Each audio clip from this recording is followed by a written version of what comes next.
Hello, and welcome back to Baby Elias's stories. We now return to Heidi by Johanna Spyri. Chapter 16. A Visitor. The early light of morning lay rosy red upon the mountains, and a fresh breeze rustled through the fir trees and set their ancient branches waving to and fro. The sound awoke Heidi, and she opened her eyes. The roaring in the trees always stirred a strong emotion within her and seemed to draw her irresistibly to them,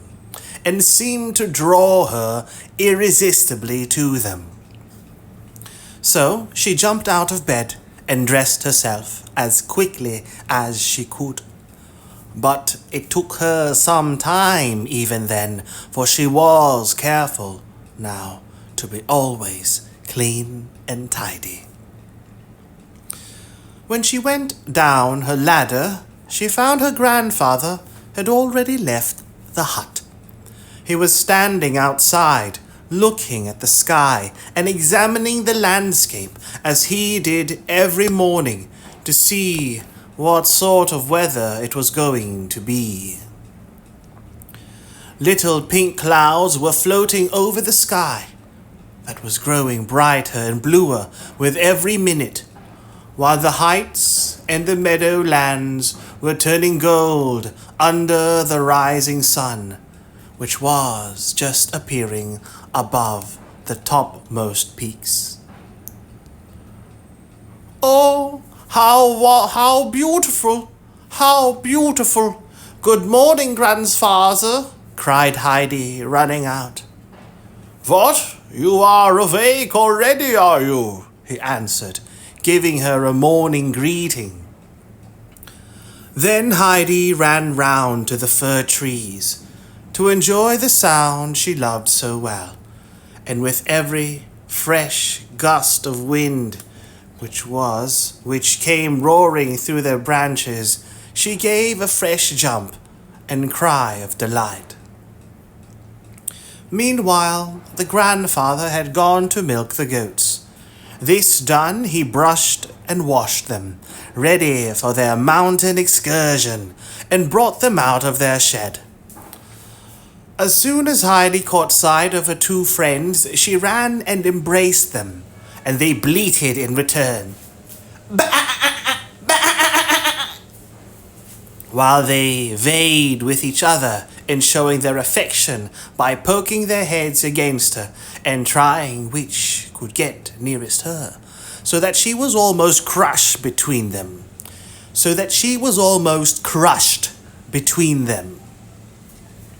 But Heidi was not afraid of them, and when the lively little bear gave rather too violent a thrust, she only said, "No, little bear, you are pushing like the great Turk," and little bear immediately drew back his head and left off his rough attentions, while little swan lifted her head and put on an expression as much as to say, "No one shall ever accuse me of behaving like the great Turk," for White Swan was a rather more distinguished person than Brown Bear. And now Peter's whistle was heard, and all the goats came along, leaping and springing, and Heidi soon found herself surrounded by the whole flock, pushed this way and that by their obstreperous greetings.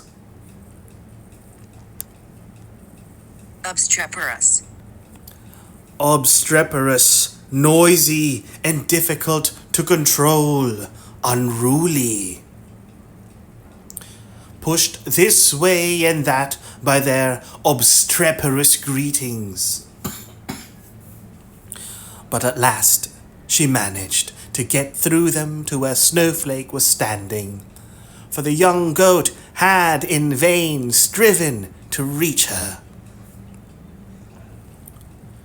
Peter now gave a last tremendous whistle in order to startle the goats and drive them off, for he wanted to get near himself to say something to Heidi. The goat sprang aside, and he came up to her. "Can you come out with me today?" he asked, evidently unwilling to hear her refuse. "I am afraid I cannot, Peter," she answered. "I am expecting them every minute from Frankfurt, and I must be at home when they come." "You have said the same thing for days now," grumbled Peter. "I must continue to say it till they come," replied Heidi. "How can you think, Peter, that I would be away when they came, as if I could do such a thing?" "They would find Uncle at home," he answered with a snarling voice. But at this moment, the grandfather's stentorian voice was heard. Stentorian. Stentorian of a person's voice, loud and powerful. But at this moment, the grandfather's stentorian voice was heard. "Why is the army not marching forward? Is it the field marshal who is missing, or some of the troops?" Whereupon Peter turned and went off, swinging his stick round so that it whistled through the air, and the goats, who understood the signal, started at full trot for their mountain pasture, Peter following in their wake. Since Heidi had been back with her grandfather, things came now and then into her mind of which she had never thought in former days. So now, with great exertion, she put her bed in order every morning, patting and stroking it till she had got it perfectly smooth and flat. Then she went about the room downstairs, put each chair back in its place, and if she found anything lying about, she put it in the cupboard. After that, she fetched a duster, climbed on a chair, and rubbed the table till it shone again. When the grandfather came in later, he would look round well pleased and say to himself, "We look like Sunday every day now. Heidi did not go abroad for nothing." After Peter had departed, and she and her grandfather had breakfasted, Heidi began her daily work as usual, but she did not get on with it very fast. It was so lovely out of doors today, and every minute something happened to interrupt her in her work. Now it was a bright beam of sun shining cheerfully through the open window and seeming to say, "Come out, Heidi, come out." Heidi felt she could not stay indoors, and she ran out in answer to the call. The sunlight lay sparkling on everything around the hut, and on all the mountains and far away along the valley, and the grass slope looked so golden and inviting that she was obliged to sit down for a few minutes and look about her. Then she suddenly remembered that her stool was left standing in the middle of the floor, and that the table had not been rubbed, and she jumped up and ran inside again, but it was not long before the fir trees began their old song. Heidi felt it in all her limbs, and again the desire to run outside was irresistible. She was off to play and leap to the tune of the waving branches. The grandfather, who was busy in his work-shed, stepped out from time to time, smiling to watch her at her gambols. He had just gone back to his work on one of these occasions when Heidi called out, "Grandfather, grandfather, come, come." He stepped quickly out, almost afraid something had happened to the child, but he saw her running towards where the mountain path descended, crying, "They are coming! They are coming, and the doctor is in front of them. Heidi rushed forward to welcome her old friend, who held out his hands in greeting to her. When she came up to him, she clung to his outstretched arm and exclaimed, in the joy of her heart, "Good morning, doctor, and thank you ever so many times." "God bless you, child. What have you got to thank me for?" asked the doctor, smiling. "For being at home again with grandfather," the child explained. The doctor's face brightened as if a sudden ray of sunshine had passed across it. He had not expected such a reception as this, lost in the sense of his loneliness. He had climbed the mountain without heeding how beautiful it was on every side, and how more and more beautiful it became the higher he got. He had quite thought that Heidi would have forgotten him. She had seen so little of him, and he had felt rather like one bearing a message of disappointment, anticipating no great show of favor, coming as he did without the expected friends. But instead, here was Heidi, her eyes dancing for joy and full of gratitude and affection, clinging to the arm of her kind friend. He took her by the hand with fatherly tenderness. "Take me now to your grandfather, Heidi, and show me where you live." But Heidi still remained standing, looking down the path with a questioning gaze. "Where are Clara and grandmother?" she asked. Now I have to tell you something which you will be as sorry about as I am," answered the doctor. "You see, Heidi, I have come alone. Clara was very ill and could not travel, and so the grandmother stayed behind too. But next spring, when the days grow warm and long again, they are coming here for certain." Heidi was greatly concerned. She could not at first bring herself to believe that what she had for so long been picturing to herself was not going to happen after all. She stood motionless for a second or two, overcome by the unexpected disappointment. The doctor said nothing further. All around lay the silence. Only the sighing of the fir trees could be heard from where they stood. Then Heidi suddenly remembered why she had run down there, and that the doctor had really come. She lifted her eyes and saw the sad expression in his as he looked down at her. She had never seen him with that look on his face when she was in Frankfurt. It went to Heidi's heart. She could not bear to see anybody unhappy, especially her dear doctor. No doubt it was because Clara and grandmother could not come, and so she began to think how best she might console him. "Oh, it won't be very long to wait for spring, and then they will be sure to come," she said in a reassuring voice. "Time passes very quickly with us, and then they will be able to stay longer when they are here, and Clara will be pleased at that. Now, let us go and find grandfather."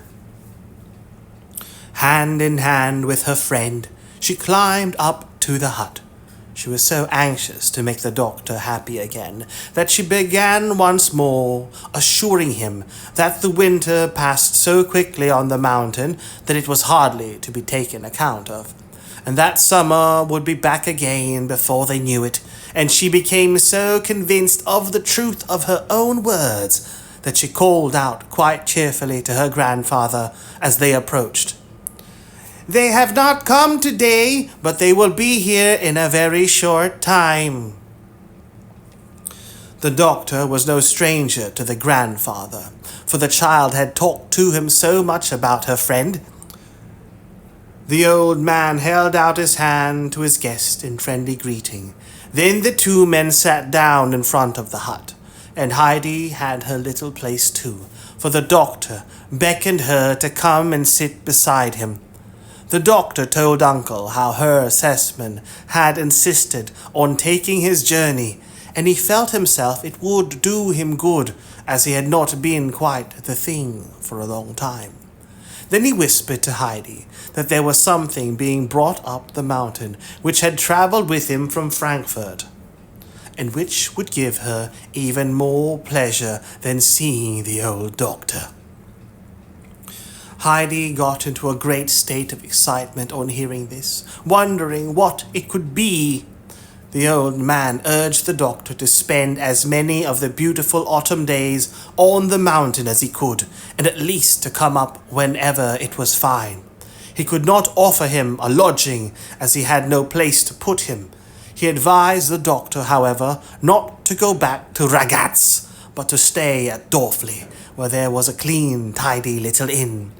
Then the doctor could come up every morning, which would do him no end of good, and if he liked, he, the grandfather, would act as his guide to any part of the mountains he would like to see. The doctor was delighted with this proposal, and it was settled that it should be as the grandfather suggested. Meanwhile, the sun had been climbing up the sky, and it was now noon. The wind had sunk, and the fir trees stood motionless.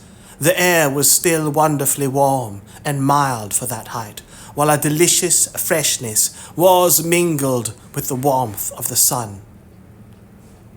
Uncle now rose and went indoors, returning in a few minutes with a table which he placed in front of the seat. "There, Heidi, now run in and bring us what we want for the table," he said. "The doctor must take us as he finds us. If the food is plain, he will acknowledge that the dining room is pleasant." "I should think so indeed," replied the doctor, as he looked down over the sunlit valley. "And I accept the kind invitation. Everything must taste good up here." Heidi ran backwards and forwards, as busy as a bee, and brought out everything she could find in the cupboard, for she did not know how to be pleased enough that she could help to entertain the doctor.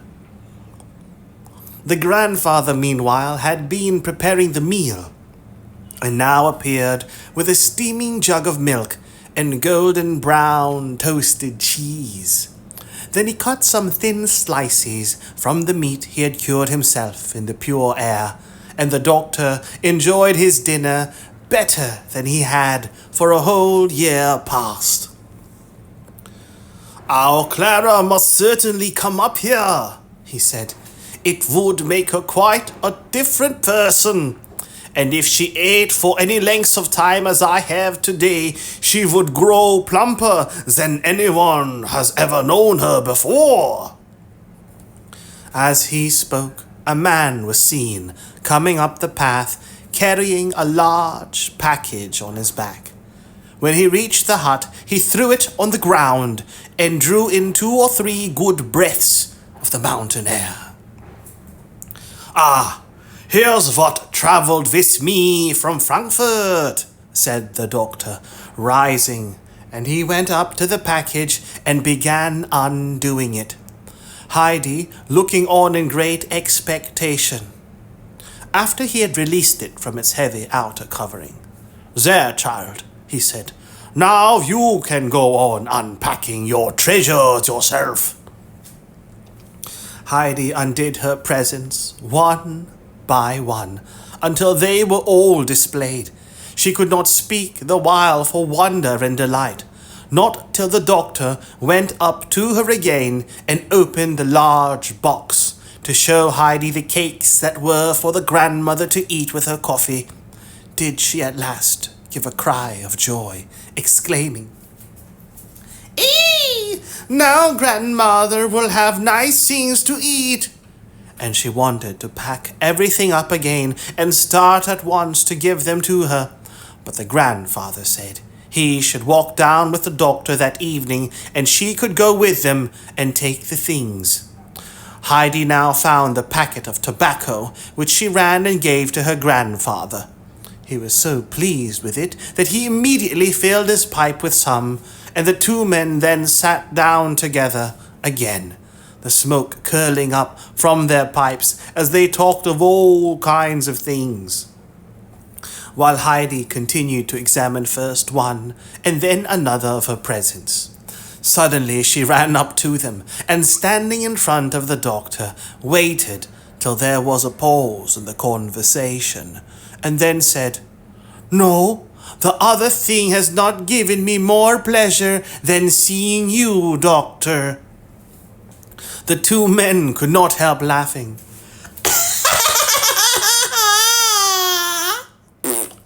And the doctor answered that he should never have thought it.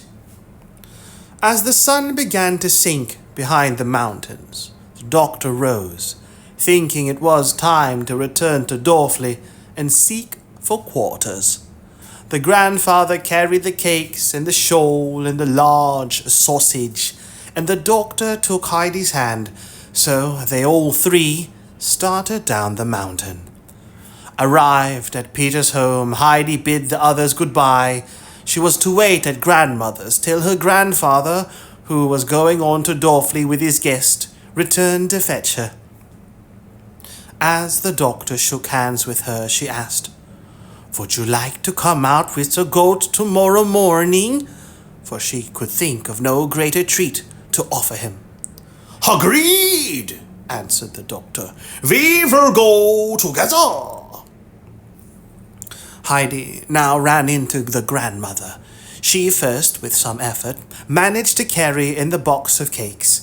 Then she ran out again and brought in the sausage, for her grandfather had put the presents down by the door, and then a third time for the shawl.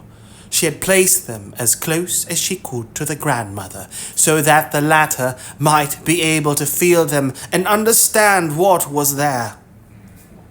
The shawl she laid over the old woman's knees.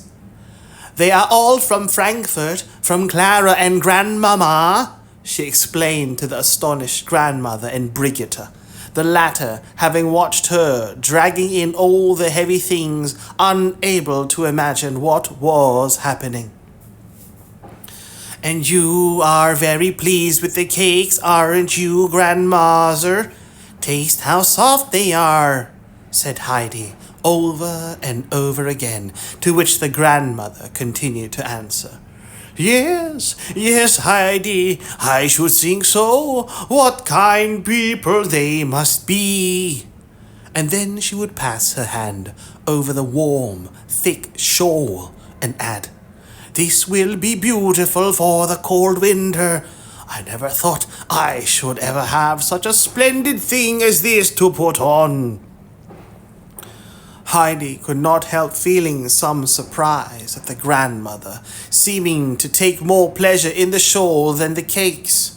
Meanwhile, Brigitte stood gazing at the sausage with almost an expression of awe. She had hardly in her life seen such a monster sausage, much less owned one, and she could scarcely believe her eyes. She shook her head and said doubtfully, I must ask Uncle what it is meant for." But Heidi answered without hesitation, "It is meant for eating, not for anything else." Wink, wink. Peter came tumbling in at this minute. "Uncle is just behind me. He is coming," he began, and then stopped short, for his eye had caught sight of the sausage, and he was too much taken aback to say more. But Heidi understood that her grandfather was near, and so said goodbye to grandmother. The old man now never passed the door without going in to wish the old woman good day, and she liked to hear his footstep approaching, for he always had a cheery word for her. But today it was growing late for Heidi, who was always up with the lark, and the grandfather would never let her go to bed after hours, so this evening he only called good night through the open door. and started home at once with the child, and the two climbed under the starlit sky back to their peaceful dwelling.